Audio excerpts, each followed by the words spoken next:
দাফনের ১.৫ মাস পর কবর থেকে তোলা হলো ঠিকাদারের লাশ। আদালতের নির্দেশে নির্বাহী ম্যাজিস্ট্রেট ও প্রশাসনের সামনেই লাশটি তোলা হয়, পরে পাঠানো হয় মর্গে।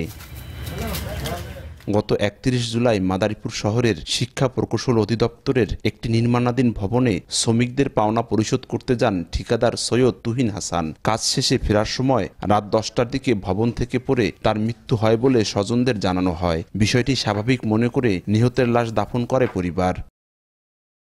পরে স্বজনরা খোঁজ নিয়ে জানতে পারেন পূর্ব শত্রুতার জের আর সঙ্গে থাকা ১.৫ লাখ টাকা লুট করে নির্মাণাধীন ভবন থেকে ফেলে ঠিকাদার তুহিনকে হত্যা করা হয়। এই ঘটনায় ন্যায় বিচারের স্বার্থে গত ৬ August Madaripur chief judicial magistrate আদালতে নিহতের বাবা বাদী হয়ে ধলু মোল্লা সহ ৭ জনের নামে একটি হত্যা মামলার আবেদন করেন। পরে শুনানি শেষে বিচারক সদর মডেল থানা পুলিশকে মামলা রেকর্ডের নির্দেশ দেন। পাশাপাশি লাশ উত্তোলন করে ময়নাতদন্তের জন্য হাসপাতালের মর্গে পাঠানোরও নির্দেশ দেন। এরই প্রেক্ষিতে বৃহস্পতিবার দুপুরে জেলা প্রশাসনের নির্বাহী ম্যাজিস্ট্রেট মোহাম্মদ মাসুমের নেতৃত্বে লাশটি উত্তোলন করা হয়। পরে ময়নাতদন্তের জন্য মাদারীপুর ২৫০ সোজা জেলা হাসপাতালের মর্গে পাঠানো হয়। স্বাভাবিক মৃত্যুতে লাশ দাফন করা হয়।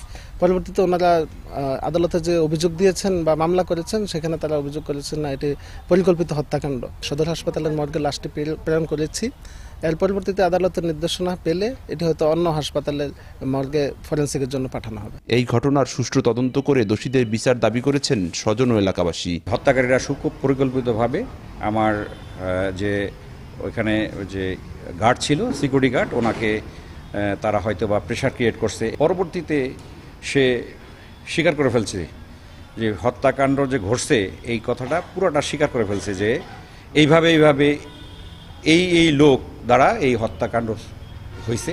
তাকে কিভাবে মারা হয়েছে, তাকে অন্য কোষে লাথি মারা হয়েছে, পিছনে রড দ্বারা আঘাত করা হয়েছে, মুখের ভিতরে কাপড় ঢোকানো হয়েছে, ঠিক আছে, এইগুলি করে তাকে হত্যাকাণ্ড করা হয়েছে। গার্ড বলে যে স্যারেকে আমার সামনে হত্যা করছে, আমি সব দেখছি।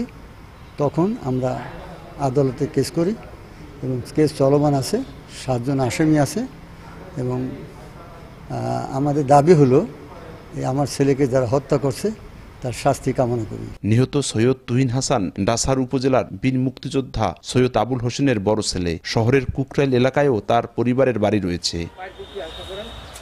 সঞ্জয় কর্মকার, অভিজিৎ, সময় সংবাদ, মাদারীপুর।